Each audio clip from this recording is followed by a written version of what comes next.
আবু বকরকে বললেন চলো যাই। নবীর সঙ্গে রওনা দিলেন। মক্কা থেকে মদিনা হলো উত্তর দিকে, কিন্তু নবী চললেন পূর্ব দিকে। আবু বকর বলে রাসূলুল্লাহ, আল্লাহ যদি মদিনায় হিজরত করতে বলে তাহলে উত্তর দিকে যাওয়া লাগবে, আপনি পূর্ব দিকে কেন চলতেছেন? রাসূল বলে, আবু বকর ওই যে একটা পাহাড় দেখতেছো, ওই পাহাড়ের উপরে একটা গর্ত আছে, এই গর্তের ভিতরে আমাদেরকে আত্মগোপন করা লাগবে। আত্মগোপন মানে লুকালুকি। আলুর বাড়ি থাকেননি? আপনি বিএনপি করবেন, আপনি জামাত করবেন, আপনি ইসলামী আন্দোলন করবেন, আর আপনি বাড়ির বউ চললে আরামে ঘুম পাড়বে। সিরাজগঞ্জের রোডে থাকতেই আমার বউ মোবাইল করে বললো, খবর কি? আমি বললাম রোডে। বাড়িতে আসুন না। সন্ধ্যার পর থেকে পুলিশ খালি ঘুরতেছে, আজকে কিন্তু সাইজ করবে। আমি শ্বশুরকে বললাম, আব্বা যান। না বাবা, আমার একটু আসা চলবে না। আমি চিন্তা করলাম কাক কল দিন, আর বন্ধু বান্ধব 3-4 জনকে দিলাম, কয়ে ভাই আপনি দাগি, ভাই আপনার জায়গাতে না। তখন বললাম গাড়ি 1 কিলো ফাঁকা থুয়া আলুর বাগুরের মধ্যে কম্বল পাড়া কি লুকালুকি রাসূলের সুন্নাত, জোরে কোন সুবহানাল্লাহ। আরে এই সুন্নাত যারা পালন করেননি এরা পালন করেন। আপনি এমন একটা দল করেন শয়তান যেন আপনাকে খোঁজে, জোরে কোন কথা ঠিক না? কেউ যদি বলে আমার কোনো টেনশন নাই, আমি দিনে খাই রাতে ঘুমাই, তুই শয়তানের দল করিস, তোর টেনশন হবে কোত্থেকে? মাটি থেকে 5600 ফুট উপরে, 5600 ফুট উপরে একটা গর্তের মধ্যে নবী আবু বকরকে নিয়ে, নবী দুর্বল হওয়ার কারণে আবু বকরের উরাতকে বালিশ বানায় ঘুমায় গেলেন, কিন্তু আবু বকর ঘুমায় না। কিছুক্ষণ পরে দেখে গাড়ে সুরের গরমে নবীর কপাল ঘেমে মুক্তার দানার মতন ঘাম বের হয়ে গেছে। আবু বকরের বড় লোভ হলো ওই ঘামটা যদি হাতের মধ্যে নিয়ে আমার চেহারার মধ্যে মালিশ করতে পারতাম, অন্তত বলতে পারতাম আল্লাহ আমাকে আযাব দেওয়ার আগে নবীর ঘামের কথা একটাবার চিন্তা করে। নবীর কপালের ঘাম নিয়ে যেই মাত্র চেহারার মধ্যে মালিশ করেছেন, চাঁদ সূর্য গ্রহ তারা তারি নূরের ইশারা, নইলে যে অন্ধকারে ডুবিত এই তরণী। সবাই বলেন নবী মোর পরশমণি, নবী মোর সোনার খনি, নবী নাম ভাবে যেজন সেই তো দোজা হানির ধ্বনি। গর্তের মধ্যে লক্ষ্য করে দেখে বাম সাইডে একটু উপরে একটা ছিদ্র দেখতে পাই। আবু বকরের মনের মধ্যে বড় ভয় হলো, এই ছিদ্র দিয়ে যদি কিছু বের হয়ে আমার নবীকে কামড় দেয়। গর্তের মধ্যে মানুষ হলো 2 জন, জোরে কোন কয়জন? কিন্তু কিছু বের হয়ে শুধু নবীরে কামড়াবে। নবীর প্রেমে আবু বকর এমন ভাবে হাবুডুবু খাওয়া শুরু করেছে, আবু বকরের অস্তিত্ব ভুলে গিয়া 2 চোখ দিয়ে শুধু নবীর দিকে তাকায় আছে। শিশুকালে মইরা গেছে মা, গর্ভে থাকতে মরছে পিতা, নবী চোখে দেখলেন না। কে করিবে লালন পালন, কে দিবে সান্ত্বনা, এই দুনিয়ার বড় এতিম নবী ছিলেন একজনা। বাম পাখা যখন ছিদ্রের মুখে লাগাই দিস, এমন সময় লিয়াবলুয়াকুম আইয়ুকুম আহসানু আমালা, জোরে কোন সুবহানাল্লাহ। পরীক্ষা হবে, সুন্দর আমলের পরীক্ষা হবে। আগামী ভোটে সুন্দর আমলের পরীক্ষা হবে। আমার ভোট আমি দিব, যাকে খুশি তাকে দিব, এই স্লোগান বাদ দিয়ে বলতে হবে আমার ভোট আমি দিব, দেখে শুনে বুঝিয়ে দিব। জোরে কোন কথা ঠিক কিনা? কোন চোর, কোন দুর্নীতিবাজ, কোন বাটপারকে আমার ভোট দিয়ে আমি সংসদে পাঠাবো না। জোরে বলেন কথা ঠিক কিনা? আপনাকে আল্লাহ বিবেক দেয়নি? অনেক মানুষ জান্নাতে যাওয়ার সময় আল্লাহ বলবে, রে তোকে তো জান্নাত দিবারই চাইছিলাম, কিন্তু এত রড সিমেন্ট তুই চুরি করছো। আল্লাহ আমি জীবনে কোনো ইলেকশন করিনি, নেতা হইনি, তা আমার আমল নামে রড সিমেন্ট কেন? তুই যাক সিল মারছো ওই যে চুরি করছে। ইন্নাল্লাহা ইয়ামুরুকুম আন তুআদ্দুল আমানাতি ইলা আহলিহা ওয়া ইযা হাকামতুম বাইনান নাস আন তাহকুমু বিল আদল। জোরে কোন সুবহানাল্লাহ। একটু মনোযোগ দিয়ে শুনবেন। লিয়াবলুয়াকুম আইয়ুকুম আহসানু আমালা। আল্লাহ বলে বিষাক্ত সাপ ওয়াজাতা পাহাড়ে ঘুরিস কেন? ওই গর্তের ভিতরে ছিদ্র যে পাটা লাগাই দিছে এই পায়ের তালুতে কামড় মার। আল্লাহর হুকুমে একটা বিষাক্ত সাপ এসে বিষ মুখের মধ্যে নিয়া আবু বকরের পায়ের তালুতে যখন কামড় বসায় দেয়, আবু বকর কান্দে বলে, সাপ রে, তুই মনে করছিস যে তোর বিষের যন্ত্রণায় আমি পা টান দিব? দরকার হলে আমি মরে যাব, কিন্তু পা টান দিয়ে নবীকে কামড় দেওয়ার সুযোগ পাবি না। সাতটা আবার কামড় মারে, আল্লাহর হুকুমে আবার কামড় মারে। কিতাবের মধ্যে আছে 5বার সাতটা কামড় মারলো, গোটা দেহ থরথর করে কাঁপতেছে। অসতর্ক মুহূর্তে এক ফোঁটা চোখের পানি নবীর গাল মোবারকে পড়েছে। নবী চোখ খুলে বলা, ও বাক্কার, এরকম কান্দার পিছনে কারণ কি? বিয়ে বাচ্চার কথা মনে করে কি তুমি কাঁদতেছো? আবু বকর বলে, রাসূলুল্লাহ, আপনি যখন ঘুমায় গেলেন ছিদ্রের মুখে পাটা লাগাইছি, কি যেন বারবার কামড় দেয়। টানতে দেখে বিষাক্ত স্বপ্নই বলা, ও বাক্কার, একবার কামড় দিলে আমার ঘুম থেকে চেতন করতে পারে তা, কিন্তু ঘুম থেকে চেতন না করে এতবার কেন সাপের কামড় তুমি হজম করলাম? আবু বকর বলে, রাসূলুল্লাহ, আমার জীবনের চাইতে আপনার ঘুমের দাম বেশি। আমি মরে যাব, কিন্তু ঘুম থেকে চেতন করার বেয়াদবি আমি সহ্য করব না। এটা গায়ে সুরের সামান্য কাহিনী কইলাম। রাত শেষ। আবু জেহেল কয়, যে পড়া দিলাম রে, এ তো বাড়াবার পারেনি। আবু সুফিয়ান বলে, নেতা, তাহলে আজকের মতো ফেরত যাই। আবু জেহেল বলে, না, এই 7-8 জন নেতা একত্র হওয়ার সুযোগ আর নাই। আজকে যখন আমরা একত্র হয়ে মারার জন্য আইছি, মাইরাই যাম। তো বলে, কি হবে? বলে, ঘরের মধ্যে ঢুকে টানা বের করে তারপরে। আবু জেহেলের কথা মতো আবু জেহেলের নেতৃত্বে 37 জন নেতা নবীর ঘরের দরজায় গিয়ে যেই মাত্র দরজা টান দিয়ে খোলে, দেখে চাদরের মধ্যে নাক দেখে ঘুম পাড়তিছে, মাথা ঢাকা, পাও ঢাকা। আবু জেহেল খেলে এক মরার জন্য আমরা সারা রাত পড়া দিই, আর এইভাবে ঘুম পাড়ে। আবু জেহেলের একটা চামচা ছিল, নাম হলো উলিদ বিন মুগিরা। ওর হাতে একটা বর্ষা ছিল, জোরে কোন কি আছিল? এই বর্ষাটা চাদরের উপর দিয়েই মারবি, যাকে মারার জন্য সারা রাত চেতন থাকি, আর আমি ঘুম পাড়ে, এক না মারা পর্যন্ত শান্তি নাই। এই বলে যেই মাত্র বর্ষা মারতে চাই, নবী আবু জেহেল খপ করে বর্ষাটা ধরছে। এই ঘুমন্ত মানুষকে মারা জায়েজ নেই। আচ্ছা, এই ফতুয়া আবু জেহেল কেন দিয়েছে কন্ত? এই ফতুয়া দেওয়ার পিছনে কারণ হলো, আল্লাহর নবী যে সত্যি নবী, এটা আবু জেহেল জানে। আবু জেহেল কিন্তু মারবি না, কারণ আবু জেহেল মারার জন্য লোক সেট করবি, কিন্তু নিজে মারবি না। আবু জেহেল তো খুবই চালাক মানুষ, বোঝেন না, যে নবীর বাড়ি হলো আমার বাড়ির কাছে, আর এই নবী যদি তার বাড়িতে আমি হত্যা করি, তাহলে গজব আসলে তো আমার সুদ দেয়। এই জন্য বলতেছে না, ঘুমন্ত মানুষকে মারা জায়েজ নাই। উলিদ বিন মুগিরা বলে, নেতা, সব সময় আপনার কমান্ড মানা যাবে না। সারা রাত ধরে যাকে পড়া দিলাম, আর সেই বেটা আরামসে ঘুম পাড়ে, আমি মার বই। এই বলে আবার যখন বর্ষা মারতে চাই,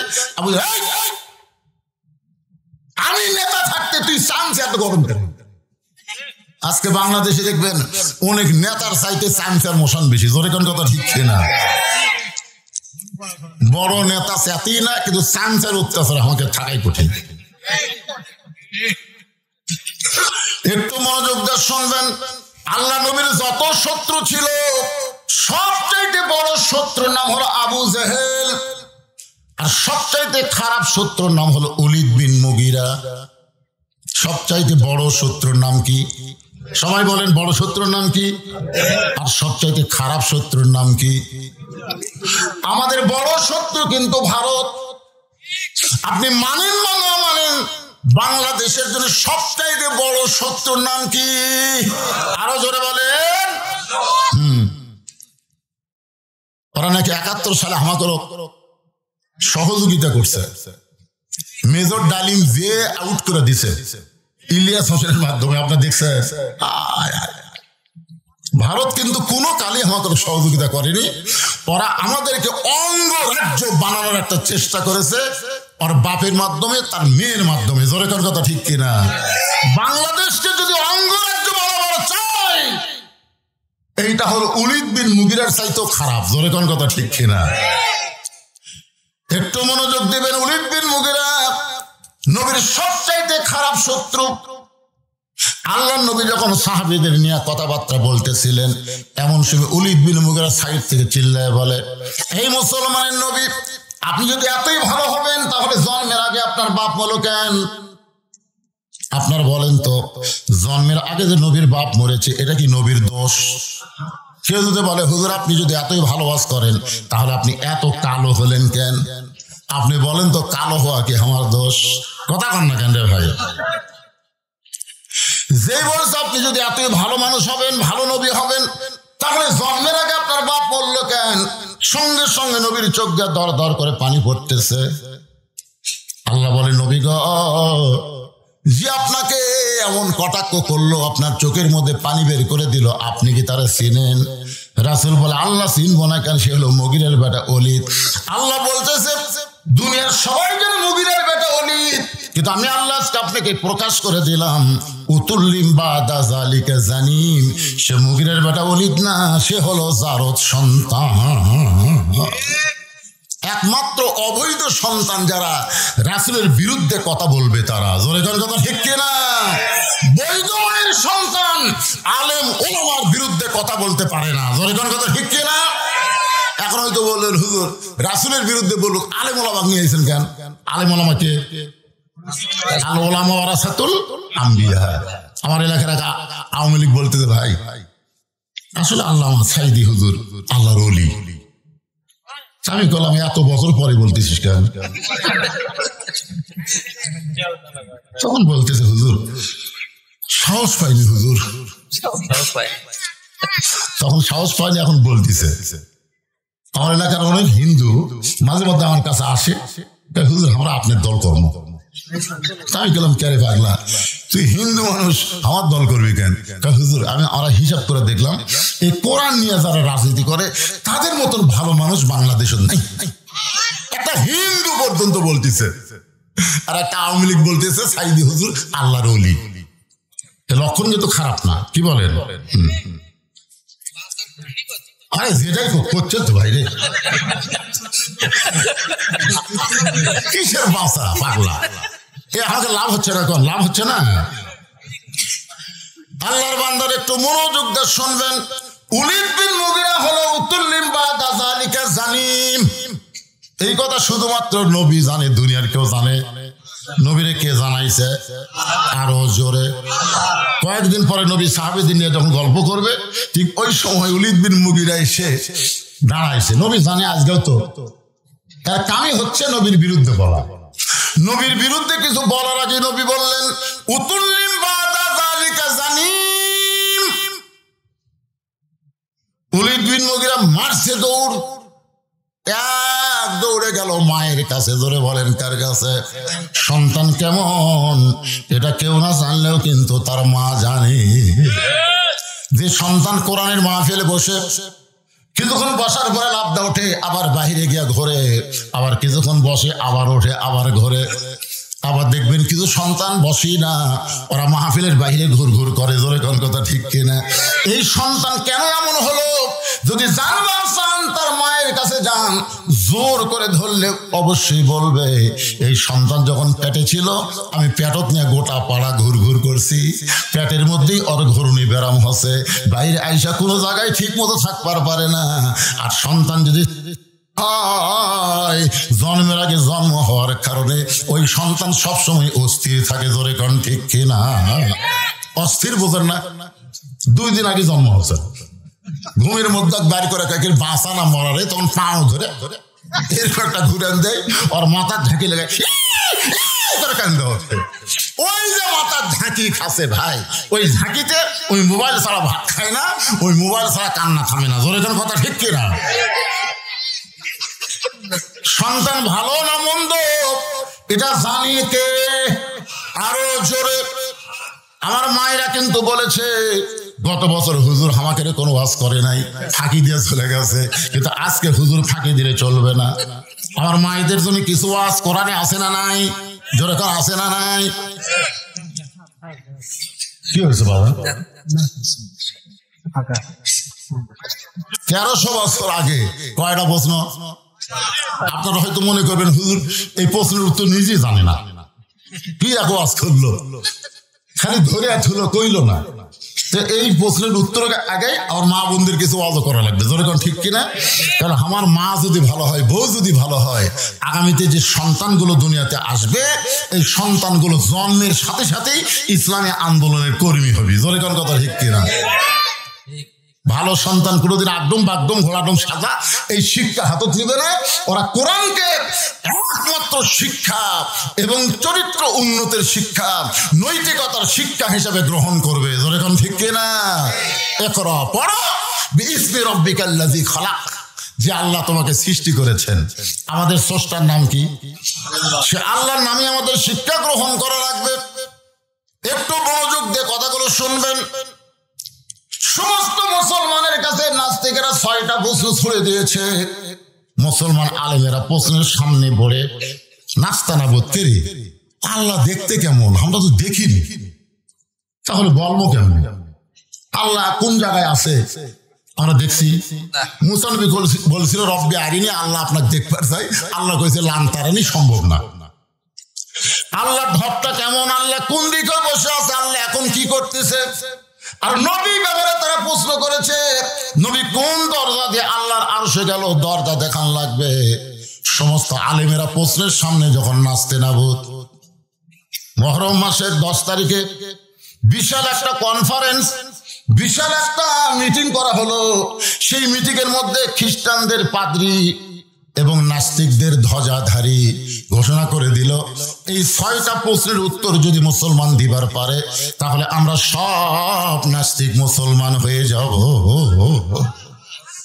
আর যদি দিবার না পারে, তাহলে আমরা বলবো ইসলাম হলো একটা ভুয়া ধর্ম। আপনার বলেন তো ইসলাম কি ভুয়া? আল্লাহ কোরআনে বলেছেন ওমাইয়াবতাগি গায়রাল ইসলাম দীনান ফালাই ইউকবালা মিনহু। এই আয়াতের বাংলা অর্থ হলো ইসলাম ছাড়া অন্য কোন জীবন ব্যবস্থাকে ধর্ম হিসাবে যদি গ্রহণ করে, লা ইউকবালা মিনহু, আল্লাহ বলেছেন সেইটা কখনোই কবুল করা হবে না। তাহলে আল্লাহর কাছে একমাত্র ধর্মের নাম কি? সবাই বলা লাগবে। এটা আমার বাপের কথা বললাম না, আল্লাহর কোরআনের কথা বললাম। একমাত্র ধর্মের নাম কি? আরো জোরে ধরছে বলুন, ইন্নাদ দীনা ইনদাল্লাহিল ইসলাম। একেবারে বাহাসের দিনে একটা আলেমও যায়নি যেগুলো অবান্তর প্রশ্নের উত্তর কেমনে দিব। খ্রিস্টানরা যখন বলবে ইসলাম ভুয়া, তখন মাত্র 13 বছর 6 মাস বয়সের একটা বাচ্চা,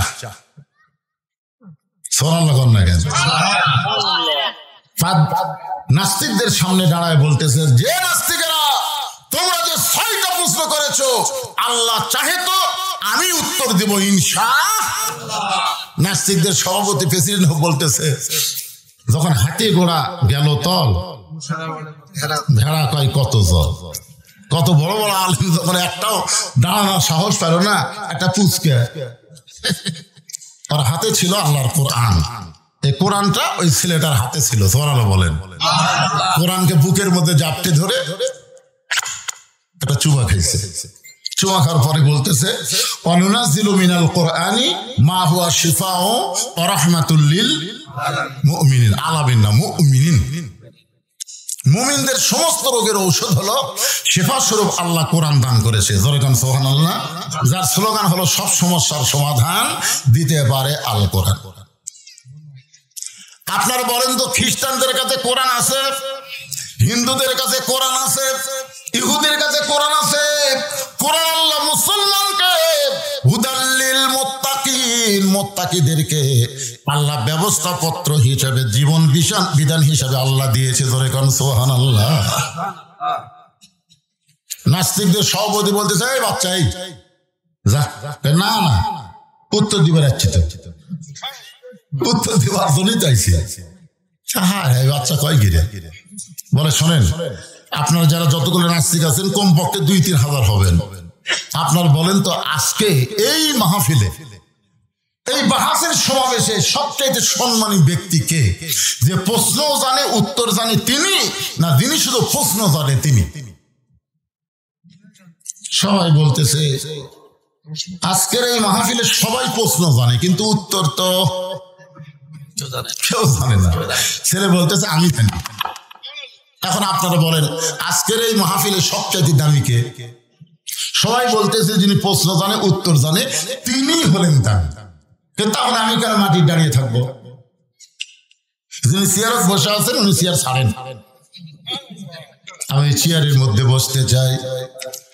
নাস্তিকরা মুচকে হাসিটা বলতেছে, কিছুক্ষণের জন্য এই বাচ্চাকে আমরা চেয়ার ছেড়ে দিব, তার কাছ থেকে উত্তর জানার জন্য। যদি না পারে আমরা সকলে মিলে একটা করে দিন সে মরে যাবে, যাকে বলা হয় গণধোলাই। ধরে বলেন কি ধোলাই?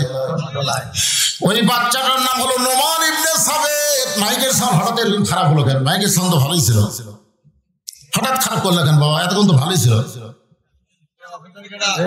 ওই বাচ্চাটার নাম হলো নোমান ইবনে সাবেত। আস্তে আস্তে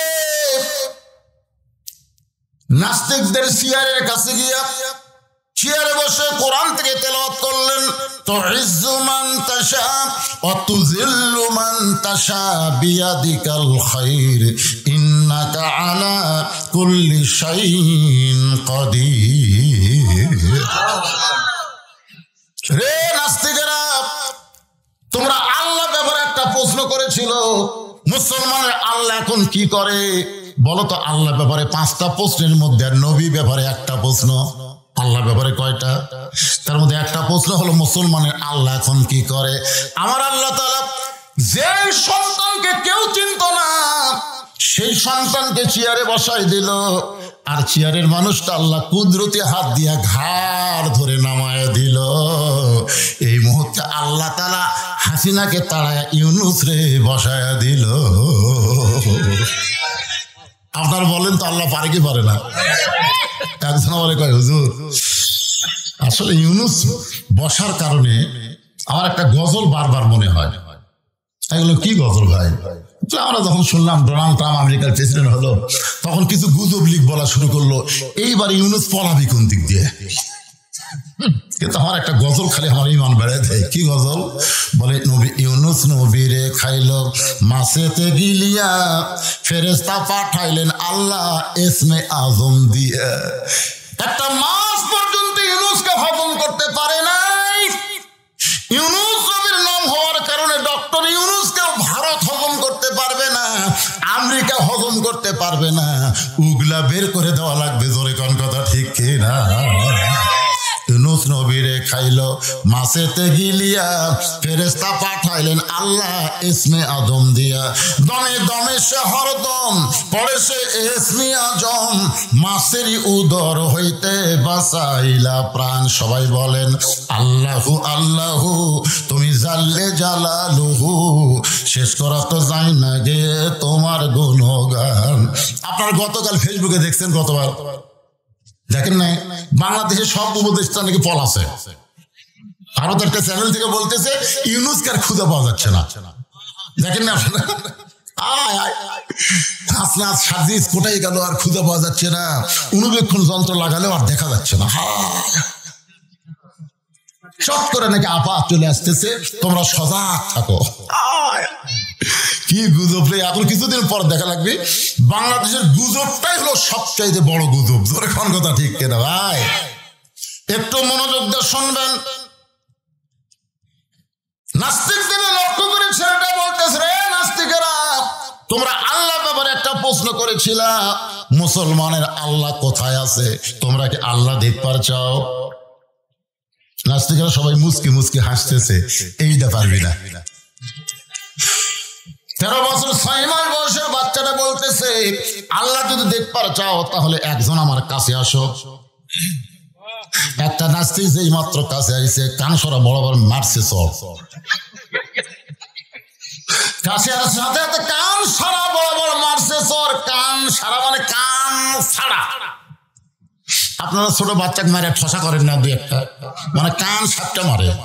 যদি চড়ে মারবার তাহলে কানের তলে মারা লাগবে না কানের উপরে মারা লাগবে। কান সাপটা মারলে পর্দা ফেটা ঠসা হয়ে যাবে। এই জন্য নাম হলো কান ছাড়া। ধরে কোন কি ছাড়া? আর আমরা মনে করি কান সারা। পেট বরাবর মারছে ঘুষি, উরত বরাবর মারছে লাত্তি। নাস্তিক চিল্লা বলে, এই ছোট্ট ছেলে, এত মানুষের মধ্যে আমাকে মারো কেন? ছোট্ট বাচ্চা বলতেছে, মারলে কি হয়? তাই মারলে আমাকে লাগে, তুমি কেমনে বুঝলে?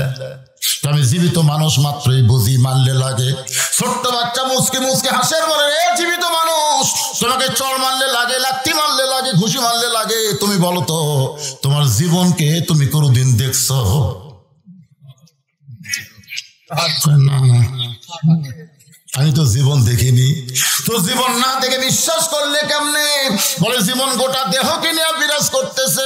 ছোট্ট বাচ্চা আসমানের দিকে তাকায় বলেন, কুল হু আল্লাহু আহাদ আল্লাহুস সামাদ লাম ইয়ালিদ ওয়া লাম ইউলাদ ওয়া লাম ইয়াকুল লাহু কুফুয়ান আহাদ।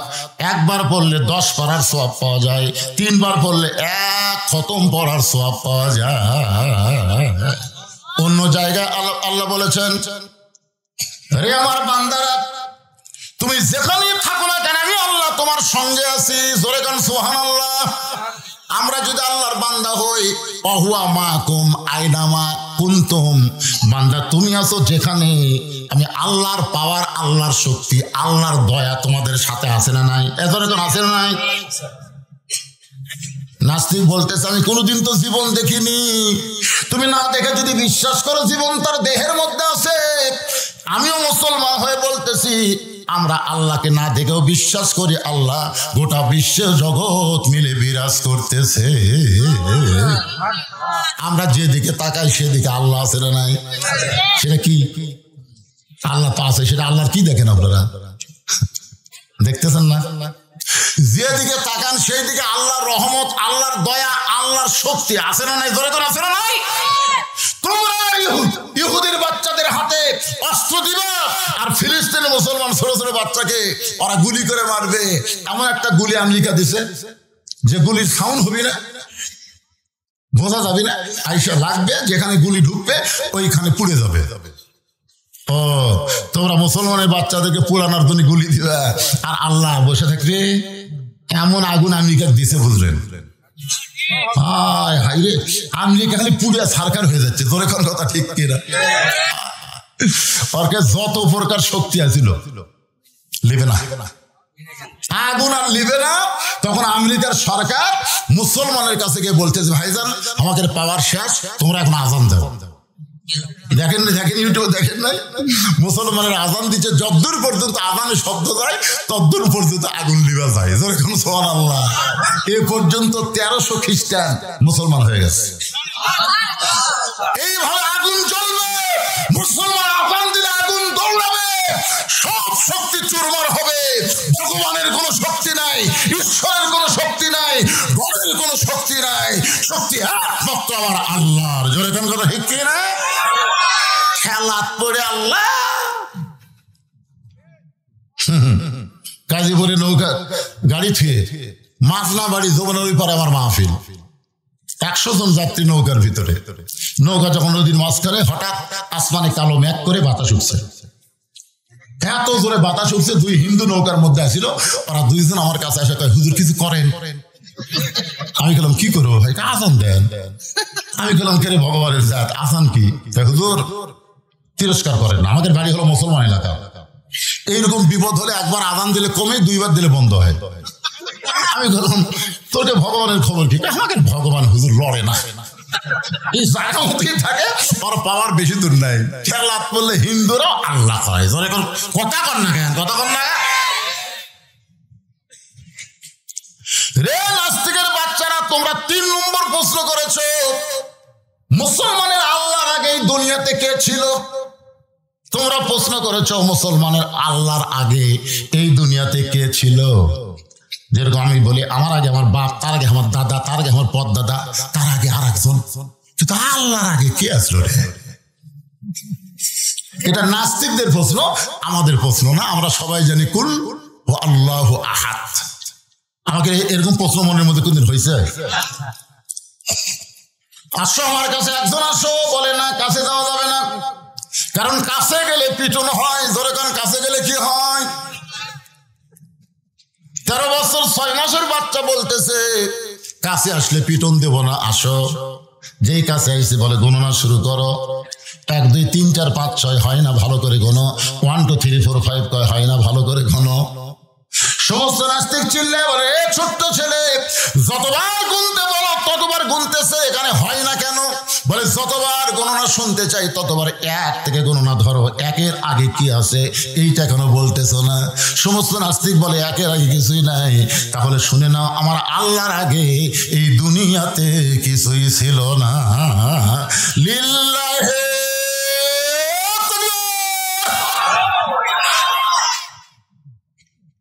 তারপরে আল্লাহ নবী ব্যাপারে প্রশ্ন কয়টা? জোরে বলেন কয়টা? 6টা প্রশ্নের 3টা প্রশ্নের উত্তর হয়ে গেল, আরো 3টা আপনাদের সামনে দিব।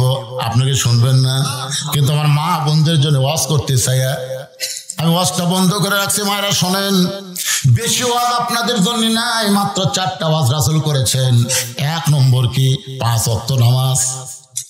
মায়েরা নামাজ পড়ে কিন্তু ওয়াক্ত মতো পড়বার চায় না, কাদের দোহাই দিয়ে ওয়াক্ত বাদ দিয়ে অন্য সময় নামাজ পড়ে। আমি মায়েদের বলবো, মা মসজিদ যখন আজান দেয়, ওই আজান দেওয়ার 15 মিনিটের মধ্যে যদি মাগরিবের নামাজ ছাড়া সমস্ত নামাজ যদি পড়েন, তাহলে মসজিদে নামাজ পড়ে মরদ মানুষ যে সওয়াব পাবে, আপনি বাড়িতে নামাজ পড়লে একই সওয়াব পাবে। কিন্তু মাগরিবের নামাজ 15 মিনিট দেরি করা যাবে না। মসজিদে আজান দিয়ে যেমন 5 মিনিট পরে নামাজ হয়, মেয়েরাও তেমনি নামাজ আদায় করবেন। মেয়েদের 2 নম্বর হলো রমজান মাসের রোজা। ফেরে পিছন থেকে ওটা ধরলেন, কি হলো?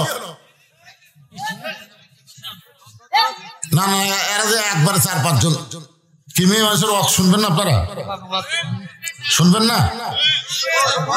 আপনি যতই ভালো হন, আপনি মসজিদের সামনে কাতারে নামাজ পড়লেন, সামনে কাতারে। যখন নামাজ পড়ে বাড়িতে এসে দেখেন বউ 3 তরকারিতে ভাত দিয়ে ডাইনিং টেবিলে সাজাচ্ছে, আপনি দেখে আজকে হবি বাবা, এই হয়ে দোয়া করতেছেন, আল্লাহুম্মা বারিক লানা ফিমা রাযাকতানা ওয়া কিনা আযাবান্নার। বিসমিল্লাহ বারাকাতিল্লাহ বলে ভাত যখন মুখত দিবেন, তখন ফেরেশতা বলতেছে, আল্লাহ এই নামাজের খবর কি? আল্লাহ বলতেছে জাহান্নামী। জাহান্নামে হওয়ার পিছনে কারণ হলো কু আনফুসাকুম ওয়া আহলিকুম নার। জাহান্নামের আগুন থেকে বাঁচতে চাইলে তুমি একলা বাঁচলে হবে না, তোমার আহার পরিবার নিয়ে বাঁচা লাগবে। তোমার উচিত ভাত খাওয়ার আগে বউকে ডাকা, আসো এই যে এত সুন্দর করে তরকারি পাক করছো, ভাত আনছো, আমার খাবার দিছো, মাশাআল্লাহ আলহামদুলিল্লাহ। তুমি যখন নাচ করছো,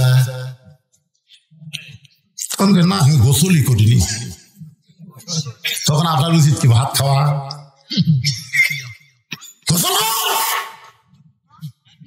তাড়াতাড়ি নামাজ পড়। নামাজ না পড়া পর্যন্ত ভাত খাও না রে, কোন বেনামাজের হাতে আমি নামাজে খাই না।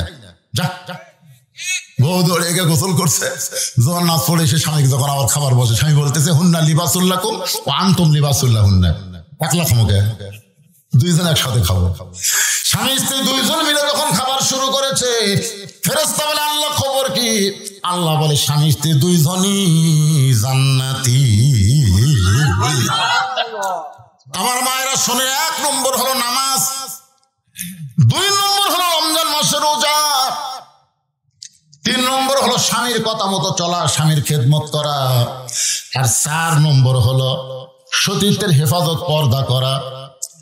রাসূল বলেছেন, রে মেয়েরা, এই 5 ওয়াক্ত নামাজ তোমাদের সবসময় পড়া লাগবে না, 24 ঘন্টার মধ্যে 5 বার নামাজ পড়লেই হবে। রমজানের রোজা সারা বছর করা লাগবে না, 12 মাসে 1 মাস রোজা রাখলেই হবে। স্বামীর খেদমত সবসময় করা লাগবে না, কারণ স্বামী যখন খেদমত চাবে তখন খেদমত করবা। স্বামী খেদমত না চাইলে খবরদার যেন খেদমত করতে যাইও। স্বামী খেদমত সবসময় করা যাবে না। স্বামী যদি খেদমত চায় তাহলে খেদমত করা লাগবে। স্বামী খেদমত চাইনি, বউ খেদমত করতেছে, বুঝবেন এর মধ্যে মারেফত আছে। মারেফত কি জানেন? এই অজাতা খেদমত করে আপনার বাপ মায়ের বিরুদ্ধে গল্প শুরু করবে। হ্যাঁ, নিয়ত খারাপ তো। কারেন্টের ফ্যান বন্ধ করে দিয়ে তাল পাকার বাতাস করতেছে। স্বামী কয় কে গো কারেন্ট নাই? কারেন্ট আছে। তারপরে কারেন্টের ফ্যান বন্ধ করে দিলে কেন? ওই ফ্যানই তো আমার সতী, ওই আপনার মাথার উপর ঘুরে দেখে আমি জান্নাত পাচ্ছি না, ফ্যান বন্ধ করে দিয়ে বাতাস করতেছি। কিছুক্ষণ পরে কপাল টিপতেছে, স্বামী কয় আল্লাহ আমাকে একটা বউ দিছে। 2 মিনিট পরে কাঁদতেছে। কে গো কান্দো কেন? কান্দার কারণ হলো তোমার বুড়া বা আর তোমার বুড়ি মা আমার কলজা সেদা করে দিচ্ছে। তুমি জানো, তুমি যখন বাড়িতে থাকো না, এই বুড়া বুড়ি আমার সাথে কি হারা লাগে তুমি জানো? এই বুড়া বুড়ির সাথে যদি তুমি থাকবার চাও তাহলে আল্লাহর হস্তে আমার বাপের বাড়িতে পেরে দাও। আর আমার সাথে যদি জান্নাতের সংসার করবার চাও তাহলে এই বুড়া বুড়ি বাদ দেওয়া লাগবে। এখন কি কবা কও, ওমা আলাইনা ইল্লাল বারাক। মানে আমার যা ওয়াজ আছে তোমাকে শুনালাম, এখন তোমার ওয়াজ কি? এমন সময় স্বামীর কাছে আল্লাহর কোরআন এসে বলতেছে, ওয়াকাদা রাব্বুকা আল্লা তা'বুদু ইল্লা ইয়াহু ওয়া বিল ওয়ালিদাইনি ইহসানা। জোরে বলেন সুবহানাল্লাহ। স্বামীর কাছে আল্লাহর কোরআন সে বলতেছে, কে রে স্বামী, তোর বউ দেওয়া শোনালো, তোর উত্তর কি? উত্তর হলো বউ মরে গেলে বউ পাবো, বউ ছাড়া দিলেও বইয়ের অভাব নেই। কিন্তু যে বাপ মার বিরুদ্ধে ওয়াজ করলো সে বাপ মা যদি মরে যায় সে কেমনে ভাবি? আল্লাহর ইবাদতের পরই হলো বাপ মার প্রতি দয়া করে, ইহসান করো, ভক্তি করো। দরকার হলো বউ তালাক দে, কিন্তু বাপ মাকে কষ্ট দিস না। স্বামী এবার খাট থেকে উঠা বলতেছে, ব্যাগ বুককে আমি সাজা দেবো না তুই সাজালে বাড়ি যাবো? বলতে কিসের বাড়ি? তোর বাপের বাড়ি যাওয়ার ছিল না? তোর মতন বইয়ের হওয়ার দরকার নাই, তুই বাপের বাড়িতে যাবো, আমি তো 3 তালাক দিয়ে একটা বিয়ে করবো। তুই কি মনে করছিস মরদ লয়? বউ দৌড়ে এসে 2 পা ধরে বলতেছে, আমি আপনার পরীক্ষা করলাম, আপনি আসলেই ভালো। বউ বলতেছে আমি আপনার পরীক্ষা করলাম গো, আসলে আপনি জান্নাতি। বুঝছেন? এই জন্য রাসূল বলেছে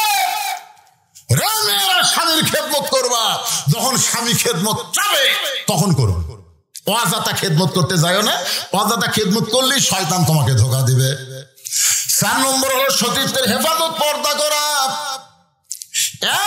এক দৌড়ে ওলীদ বিন মুগীরা মায়ের কাছে, মনে আছে না ভুলে গেছেন? কার কাছে? মায়ের কাছে। মা মারে, ওলীদ বিন মুগীরার মা কয়, কে রে, আমার ছেলে তো এরকম কোনোদিন ডাকেনি, আজকে কেন ডাকতেছে? কি হয়েছে বাবা? উতুল্লিম বাদা জালিকা জানিম। ওলীদ বিন মুগীরার মায়ের চোখের পানি। এত বছর পরে এই খবর তোকে কে দিল? আপনারা বুঝতে পারেননি কি তোর মাও বুঝিছে? কারণ সৌদি আরবের লোকেরা আরবি বুঝেছে। নবী কোরআনের আয়াত দিয়ে কি বুঝাইছে ওলীদ বিন মুগীরাও বুঝিছে আর মাও বুঝিছে, কিন্তু আমরা বুঝিনি। আমরা বুঝি না ভাই, কারণ 15.5 বছর বেকায়দায় আমি বহু আরবি দোয়া করছি, বহু আরবি। কারণ বাংলা করলে ওরা বুঝবি, আরবিতে যত গড় দোয়া আছে সমস্ত গড় দোয়া করছি, ওরা না বুঝা খালি আমিন আমিন করছি।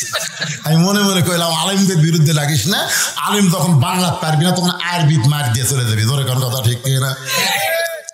একটু মনোযোগ দিয়ে শুনবেন। ওলীদ বিন মুগীরার মা কান্দার বলে, বাবা এই গোপন খবর তোমাকে কে দিল? এই খবর দুনিয়ার কেউ জানে না, যে খবর দিল সে দুনিয়ার সাধারণ কোনো মানুষ না। ওলীদ বিন মুগীরা বলে, মা আমি 2 চোখে তাকে দেখতে পারি না। ওলীদ বিন মুগীরার মা কান্দার বলে, তুই দেখ পার না পারলে কি হবে? সে যে একজন বড় মানুষ, সে একজন মহান মানুষ। জোরে কোন সুবহানাল্লাহ। ওলীদ বিন মুগীরা বলে, মা তাহলে আসল খবর কি? বলে আসল খবর হলো আমি যখন যুবতী বউ ছিলাম তখন তোমার বাবা ব্যবসার কাজে বাইরে গেল। তোমার বাবা ব্যবসার কাজে বাইরে গেল, মাসের পর মাস তোমার বাবা আসে না। টাকার লোভে পড়ে আমি যে যুবতী বউ বাড়িতে, এইটা তোমার বাপের মনি নাই, টাকার লোভে। ধরে কারণ কিসের লোভে? টাকার লোভে পড়ে বউকে ভুলা যায়। এরকম কিছু বিদেশি আছে না নাই? এই বাবা তোমাকে আবার কি হলো রে? বসো। টাকার লোভে ছোটবেলা একটা গান শুনছিলাম, আপনারা শুনছেন কিনা কব?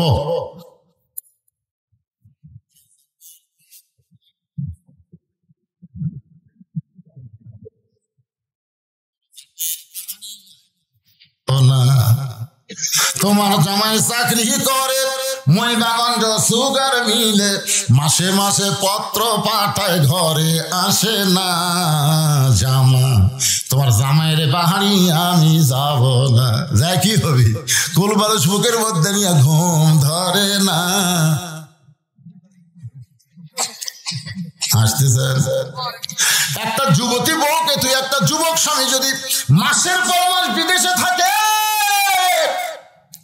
ওই যুবতী মেয়ের যে কি কষ্ট হয়।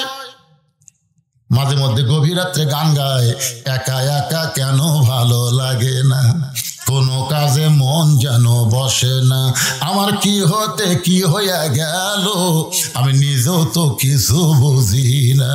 উলিদ বিন মুগিরার মা কান্দের বলে, বেটা রে, মাসের পর মাস তোর বাবা যখন বাড়িতে না আসে তখন আমার মধ্যে একটা ব্যারাম ঢুকলো, আমি এখন যুবতী মেয়ে কি করব। তখন ঘরের ছাদের উপরে গেলাম, ছাদের উপরে গিয়ে দেখি তোর বাপের ছোট ভাই তাওয়াফ করতেছে। কি করতেছে? তাওয়াফ বোঝেন না, তাওয়াফ বোঝেন না। দেখবেন যেই বাড়িতে মরদ মানুষ নাই, যুবতী বউ আছে, ওই বাড়িতে দেওয়ার অভাব আছে। ভাবি, ও ভাবি, বাজারে যাচ্ছে, কিছু লাগবে নাকি? আচার টাচার? শোনেন, মনোযোগ দিয়ে, আজকে বাংলাদেশে পরকিয়া বাড়িছে না কমিছে? কথা বলেন না কেন? পরকিয়া বোঝেন? একজনকে না না বোঝেন না, এরা কোন তালত আছে রে? আজকে মাইলা চিন্তা করতেছে হুজুর আজকে আসল ওয়াজ ধরছে, আসল ওয়াজ। একটু মনোযোগ দিয়ে শুনবেন। নবী আমার ঘরের মধ্যে বসা, এমন সময় উম্মাহাতুল মুমিনিন ঘরের মধ্যে ঢুকছে, সঙ্গে সঙ্গে নবী আমার দাঁড়ায় গেল, ঘরের দরজা জানলা বন্ধ করে দিল। আয়েশা থরথর করে কাঁপতেছে। রাসূল বলে, আয়েশা কাঁপো কেন? বলে, হুজুর আপনার জুতার পরশে আল্লাহর আরশ ধন্য হয়ে গেছে। সেই ঘরের মধ্যে যদি কোনো বেয়াদবি হয়, রাসূল বলে, আয়েশা, একজন নবীর জুতার পরশে আল্লাহর আরশ ধন্য হয়ে গেছে, একজন নবীর। আয়েশা বলে, হুজুর আপনি তো সেই নবী। রাসূল বলে, আয়েশা, যতক্ষণ দরজা খোলা ছিল ততক্ষণ আমি নবী ছিলাম, কিন্তু যেই দরজা বন্ধ হয়েছে আমি আর নবী নাই রে আয়েশা, আমি হলাম স্বামী আর তুমি আমার বিবি। মায়েশা দৌড়ে এসে নবীর বুকের মধ্যে মাথা ঢুকায় বলতেছে, আল্লাহ, আমার নবী শুধু বিশ্ব নবী না, আমার নবী হলেন পৃথিবীর 1 নম্বর স্বামী। নবী আস্তে করে সুবহানাল্লাহ করলেন না কেন? নবী আস্তে করে এই ডান হাতখানা মা আয়েশার পিঠের উপর একটা চাপ দিছে, এরকম চাপ দিছে। আল্লাহ কয়, জিবরাইল কোথায় রে? তাড়াতাড়ি কোরআনের আয়াতে নবীর কাছে যা। দেখেন, বউকে বুকের মধ্যে না চাপ দিলে খুশি কে? তাড়াতাড়ি কোরআন আয়াতে নবীর কাছে যা। জিবরাইল বলে, আল্লাহ, আমি তো বহুবার আয়াতে নবীর কাছে গেলাম। এভাবে বলার কারণ কি? বলে, নবী ঘরের মধ্যে দরজা জানলা বন্ধ করে যে আমল করতেছে, এই আমল করার কারণে আমি আল্লাহর আরশ খুশি হয়ে গেছে। এখন বলেন তো, নবী দরজা জানলা বন্ধ করে কি আমল করতেছে? নামাজ পড়ছে, জিকির করতেছে, কোরআন শরীফ পড়তেছে, বউকে বুকের মধ্যে চাপটা ধরেছে।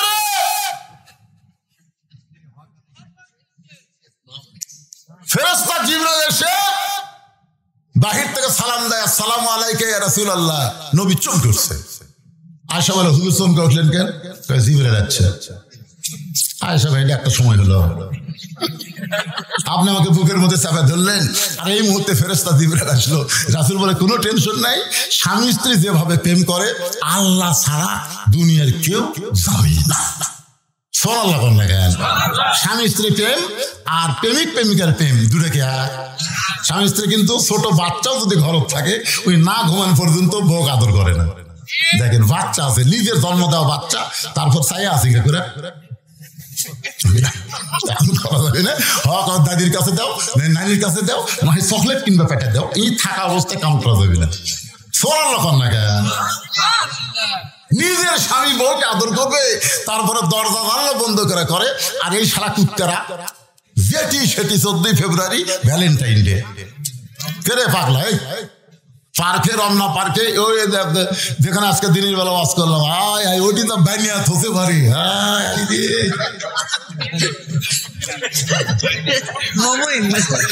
না দিনের বেলা করলাম কি শোনেন, ভালোবাসার মধ্যে মানুষের শরম আছে, লজ্জা আছে, ঠিক কিনা বলেন? এই শালা মানে 2 কুত্তা ঝোলা রাখছে কাতি মাস। জুমার দিনে মসজিদের সামনে 2 কুত্তা অকাম করছে। জুমার দিন মুসল্লি আসা দেখেন, যতই কয় কুত্তা ততই মজা পায়। আমি হলাম মসজিদের খতিব, কারে কুত্তা বাঁশের আড়া খেরের পালা, তোরা কিছুই চোখে দেখিস না, একেবারে সদর সামনে 2 কুত্তা টান আলিয়ে আমার দিকে তাকে আসে। মনে হয় আমাকে বলছি, হুজুর খালি আমরাই রাস্তার কাম করি, আর কেউ করে না। 2 কুত্তা আমাকে বুঝাই দিল 14 ফেব্রুয়ারি ভ্যালেন্টাইন ডে ওটা বিশ্ব ভালোবাসা না, এটা হলো বিশ্ব কাতিমেশা কুত্তা দিবস। জোরে কর কথা, ঠিক কে না? আমি যেই বলবো 14 ফেব্রুয়ারি, আপনার বলবেন কুত্তা দিবস, ধরে বলেন কি দিবস? 14 ফেব্রুয়ারি। এবার একটু একটা শব্দ বেশি করে বলবেন, কাতিমেশা কুত্তা দিবস। বলতে পারবেন না ভাইজান? একটু মনোযোগ দিয়ে শুনবেন। আমার মায়েরা যারা পর্দা অন্তর আছেন শোনেন, মেয়েদের 1 নম্বর আমল 4টার মধ্যে হলো পর্দা। সেই পর্দাকে নিয়ে কথা বলতেছি। ওলীদ বিন মুগীরা মায়ের কাছে, মা বলতেছে, বেটারে ছাদের উপরে উঠে দেখি তোর বাপের ছোট ভাই বাড়ি তোয়াফ করতেছে। এখনো যদি দেওরা, কি এখন তো দেওরা নিয়ে রংপুরের বহু ভাবায় আছে। বাড়ির পাশে বেতের আড়া হাল জুড়াইছে, ছোট দেওরা রে। স্বামী আমার যেমন তেমন, দেওরা হলো কলজার মতন। মায়েরা, পুরুষ জাতির মধ্যে 2 দলকে কাল সাপের মতন ভয় করবা। একটা হলো দেওরা আর একটা হলো দুলা ভাই। এই দুইটা মেয়েদের সবচাইতে বড় সর্বনাশ করে। কথা কর না কেন? একটা হলো দেওরা আর একটার নাম কি? দুলা ভাই। পুরুষ জাতের মধ্যে 2টা কাল সাপের মতন সবল মারবে। মায়েরা একটু মনোযোগ দিয়ে শুনবেন, এদেরকে থেকে একটু দূরে থাকবেন, এরা যেন কোনো কর্মেই আপনাদের ক্ষতি করবার না পারে। আর যারা মেয়ের বাবা এখানে আছেন, আমিও 3টা মেয়ের বাপ, মেয়ের বাবা যারা আছেন তাদের পাও থাকতে বলি, একটা মেয়েকে বিয়া দিয়েছেন আর একটা যুবতী হয়েছে, ওই মেয়েকে দুলা ভাইয়ের সাথে ঘেঁষতে দিবেন না।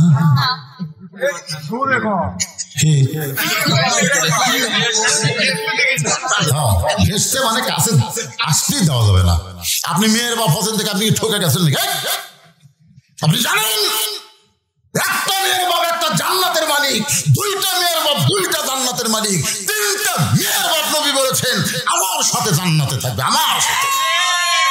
আপনি মেয়ের বাপ হোসেন ঠকে গেছেন নাকি? এই পাটার বাপেরাই ঠকিছে, পাটার বাপ। আমার 3টা মেয়ে আল্লাহ দিচ্ছে, 3টা মেয়ে ঘরের মধ্যে আসে। আমি বললাম, মা কি খবর? যদি বুঝবার পারেন। আমি 3 মেয়ে 300 টাকা দিলাম। 300 টাকা নিয়ে বলতেছে, বাবা কি করবো? তোমার আর কিছু বলবে? সেটা আপনার বিবেচনা। তখন আবার 3 জন আর 100 করে 200 দিলাম। আমি বললাম, মা কি খবর এখন? সেটা যদি আপনি বোঝেন, সেটা সব আল্লাহর ইচ্ছে। তখন আর 100 করে দিলাম। ওরা 3 জন হাসতে হাসতে চলে গেল। আল্লাহ রে, মেয়েরা এইভাবে টাকা চায়, কি সুন্দর চাওয়া। আমার তো ছেলে নেই, যদি ছেলে থাকতো তো কি হতো? এটা জানার জন্য আর ভাইকে বললাম, ভাই আমার তো আল্লাহ ছেলে দেয়নি, খালি মেয়ে দিছে, তোমার ছেলে আছে, ছেলে কিভাবে টাকা চায়?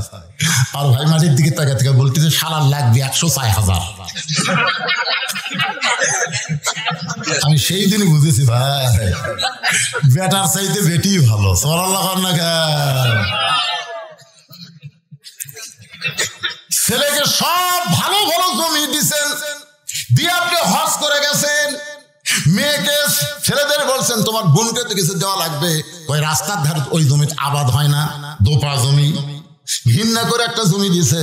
এখন ওই দিক দিয়ে রাস্তা বড় হয়ে গেছে। রাস্তা যখন বড় হয় ওই জমি 1 বিঘার দামে 1 শতক সরকার কিনে নেয়। জোরে কোন সুবহানাল্লাহ। তুমি ঠকাইবার চাইলেও মেয়েরা ঠকবে না।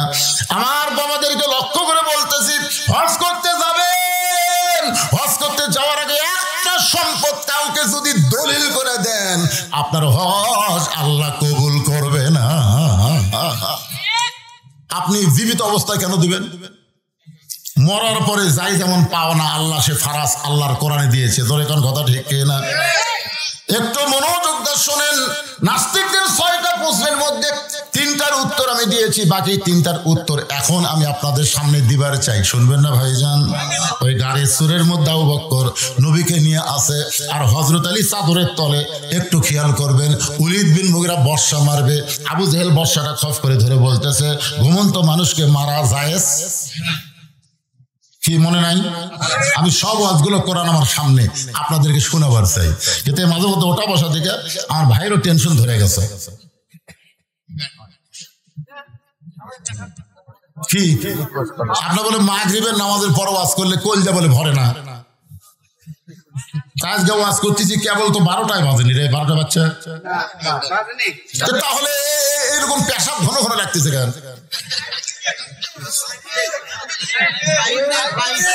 একটা লোকটা চলবে না, একটা লোক না। ও যে একটা যাচ্ছে একটা বার আসতেছে। কি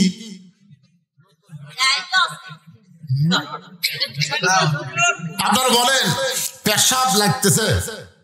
পেশাব লাগতেছে? এই শীতের দিন পেশাব করে কি কি কাম করা লাগবে? কোন এটা জান্নাতের বাগান ভাইজান। পেশাবকে বন্ধ করে 1 ঘন্টা 1 ঘন্টা একটু ধৈর্য ধরেন, বাকি কথাগুলো শোনেন। কারা কারা শুনবেন আল্লাহকে একটু হাত দেখান তো দেখি। যারা শুনবেন দেখেন তো, হাত কে তোলে নিয়ে, হাত কে তোলে নিয়ে হাত যা গেছে গেছে যাক। এরা 6টা উত্তর পালো না, 3টা পাশে, এখনো 3টা বাকি আছে। মারাত্মক প্রশ্ন আছে নাকি? নবী কোন দরজা দিয়ে আল্লাহর আরশে গেল? দরজা কেখান লাগবে? আল্লাহ কোন দিক হয়ে বসে আছে? আল্লাহ ঢপ কেমন? শুনবেন না? আল্লাহ কোন দিক হয়ে বসে আছে? আল্লাহর চেহারা কেমন, ঢপ কেমন? মনে নাই? মনে নাই। আর নবী কোন দরজা দিয়ে আল্লাহর আরশে গেল? দরজা দেখান লাগবে। এই 3টা প্রশ্নের উত্তর আমি দিব, কিন্তু এখন ভাইজান কঠিন জায়গায় রাখছি। ওলীদ বিন মুগীরা বর্ষা মারতেছে, ওই বর্ষা আবু জেহেল খপ করে ধরে যেই চাদর টান মারছে, চাদর টান মারার সাথে সাথে 37 জন নেতার চোখ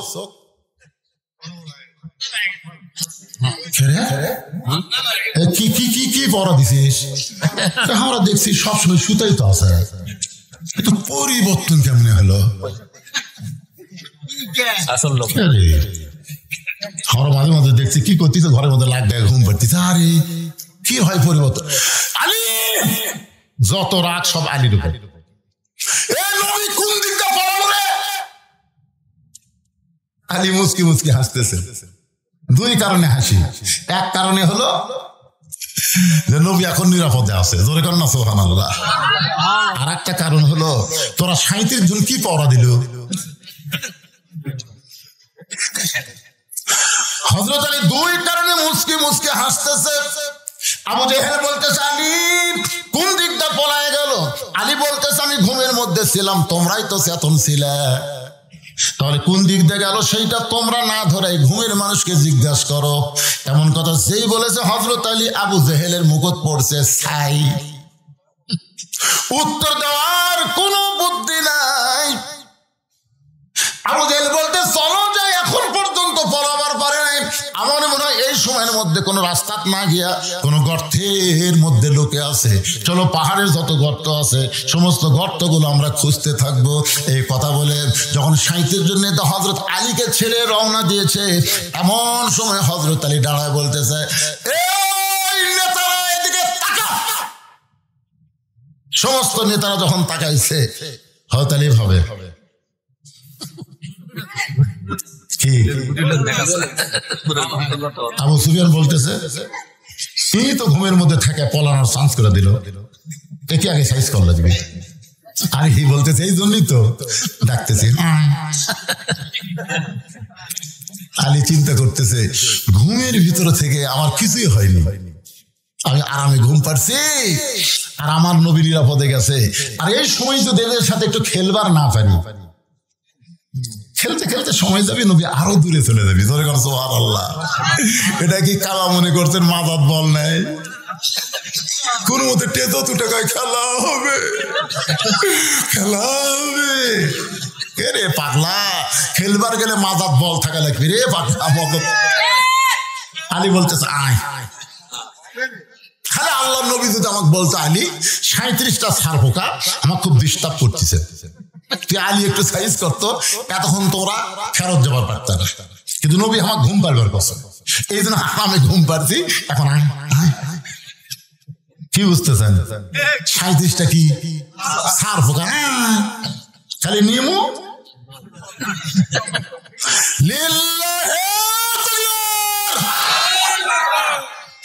আবু জেহেল বলতেছে দরকার নাই, দরকার নাই। আলী বলতেছে আসে আয়।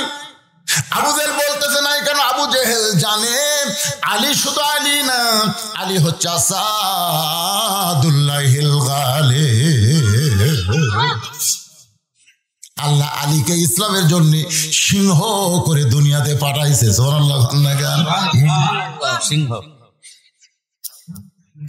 তিহিমা প্রান্তরে নবী যখন সাহাবীদের সামনে আলোচনা করতেছে, নবীর চোখটা দর দর করে পানি পড়তেছে।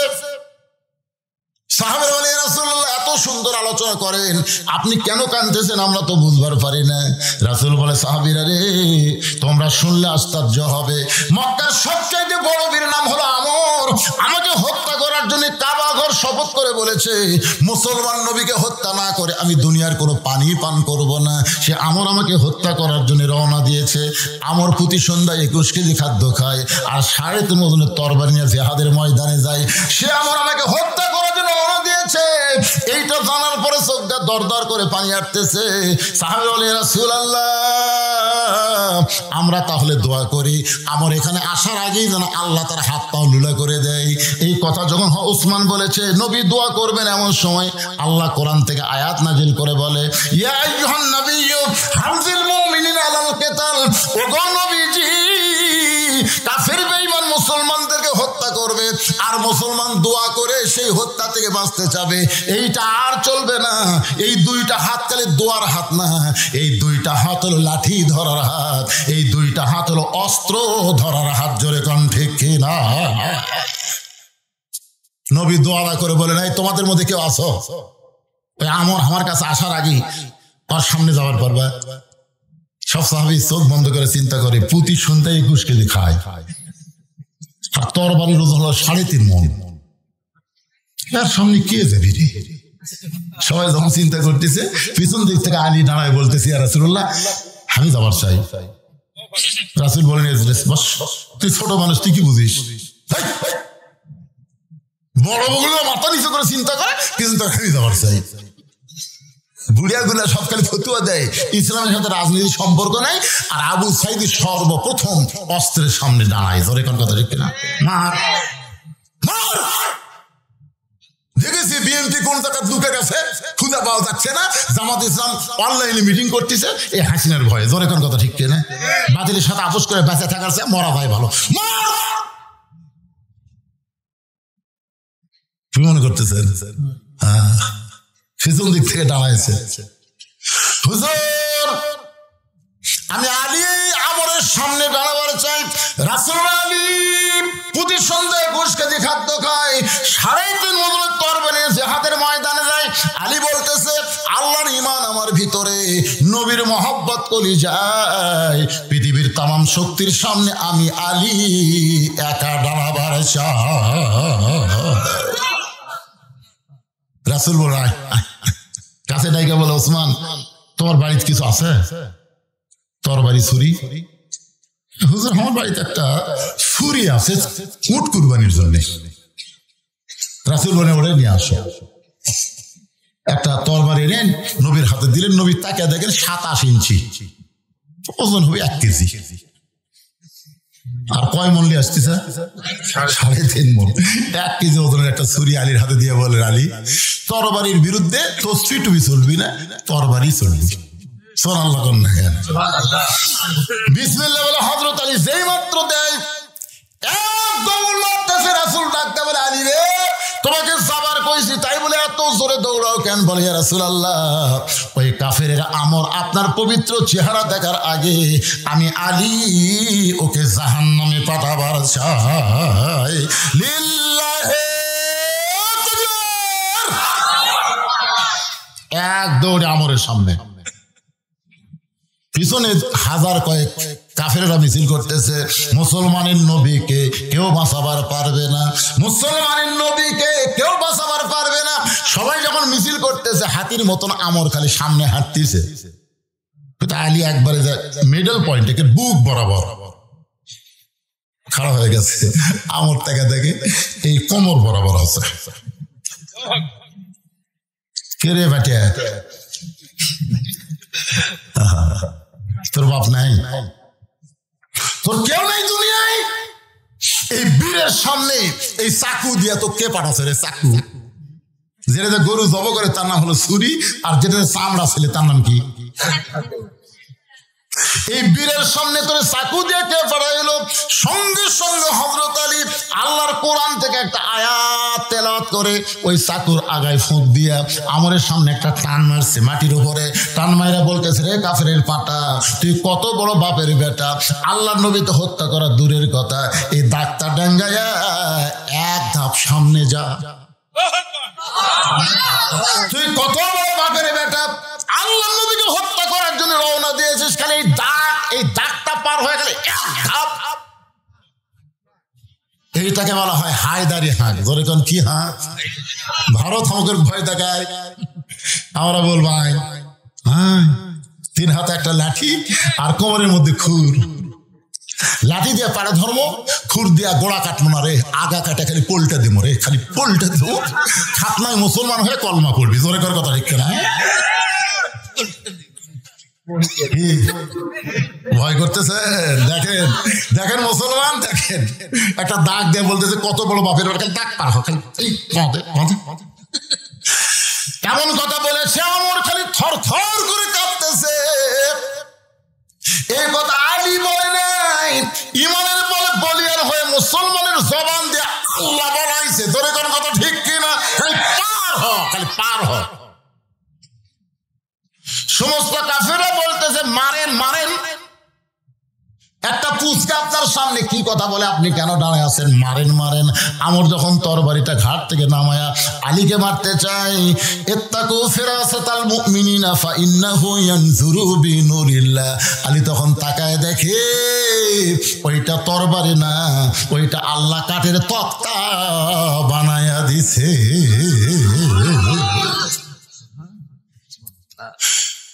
3.5 ওজনের তরবারি আল্লাহ তক্তা বানায় দিছে, কিন্তু আলীরটা খালি ছুরি চিকচিক করে খালি ধার। ওরে বাবারে, এক লাফে তক্তার উপরে উঠবে, আমরাও এক লাফে